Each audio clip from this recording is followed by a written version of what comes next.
இந்த வாழ்க்கை ரொம்ப வினோதமானது. நமக்கெல்லாம் பிடிச்சிருக்கோ பிடிக்கலையோ மனசுன்ற ஜன்னலுக்கு ஒரு திரையை போட்டு வாழ்ந்துட்டு இருக்கோம். அந்த திரையை கிழிச்சு எறியறதுக்கு நிறைய பேருக்கு வாய்ப்பு கிடைச்சதில்ல, பல பேருக்கு தைரியம் இருந்ததில்ல. இன்னைக்கு அந்த தைரியம் எனக்கு வந்துடுதான்னு நினைக்கிறேன். பார்ப்போம். பையா நல்லா இருக்கு. எப்படி இருக்கு? நல்லா இருக்கும். எப்படி இருக்கு? நல்லா இருக்கேன். பையா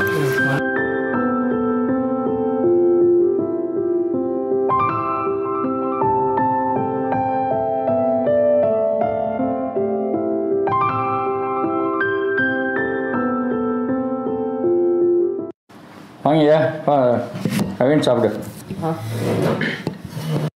அண்ணனுக்கு வைமா. நல்லா சாப்பிடுங்கண்ணே. சரி, நீ சாப்பிட்டியாம்மா? சாப்பிட்டேன். ரமேஷும் மலரும் சாப்பிட்டாங்களா? அப்பா மாதிரி சாப்பிட்டு படிச்சுட்டு இருக்காங்க. ஆமாவா? ஓகே, சாப்பிடுப்பா. பிரவீன், எதுவும் பிரச்சனையா? ஏன்ப்பா ஒரு மாதிரியா இருக்க? இப்போ நீங்கள் சந்தோஷமாக இருக்கீங்களா? ஏன்ப்பா அப்படி கேட்குற? எனக்கு என்னப்பா பிரச்சனை? நீ இன்ஜினியர் ஆகிட்ட, நான் எப்போதுமே சந்தோஷமாக தான் இருக்கேன். ஆனால் நான் இல்லைப்பா.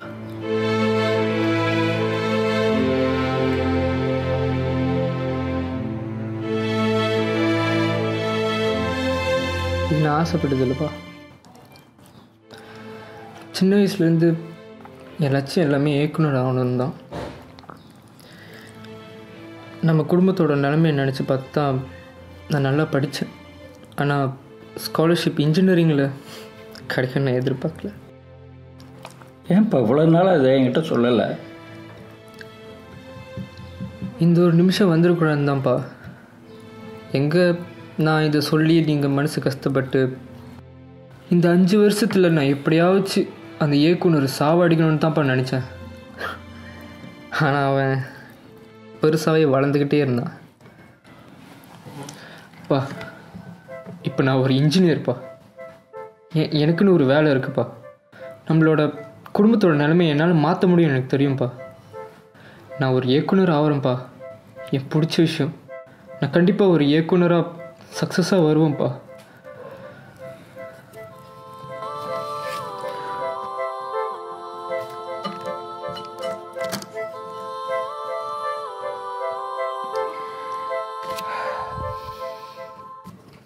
பரவாயில்லப்பா, உங்களுக்கு பிடிக்கலன்னு நான் செய்யலப்பா. உங்கள் சந்தோஷத்தான் எனக்கு முக்கியம். கொஞ்சம் இருப்பா, வர. பிரவீன், உனக்கு இந்த துறை ரொம்ப பிடிச்சிருக்குன்னு எனக்கு தெரியும்ப்பா. என்னைக்காவது இந்த விஷயத்த என்கிட்ட வந்து சொல்லுவேன்னு எதிர்பார்த்தேன். அப்போ உனக்கு பயன்படும்னு கொஞ்சம் கொஞ்சமாக சேர்த்து வச்சு இதை உனக்காக வேண்டி வாங்கியிருக்காங்க.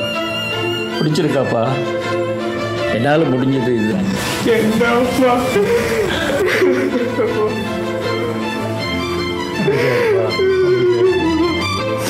நீங்கள் தான்ப்பா எனக்கு எல்லாமே. எனக்கு இன்ஸ்பிரேஷனே நீங்கள் தான்ப்பா.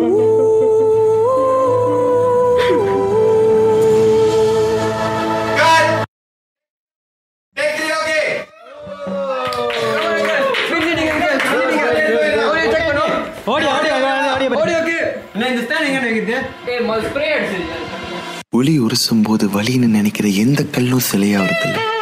இது நடக்காதுன்னு தெரிஞ்சு நானே எனக்குள்ள போட்டிருந்த திரையை செதுக்கி எனக்குள்ள இருந்த இயக்குனரை இந்த உலகத்துக்கே அடையாளம் காட்டி என்னையே எனக்கு ஒரு நல்ல எடுத்துக்காட்டாக்குன எங்க அப்பாவுக்கு இந்த படத்தை சமர்ப்பணமாக்குறேன்.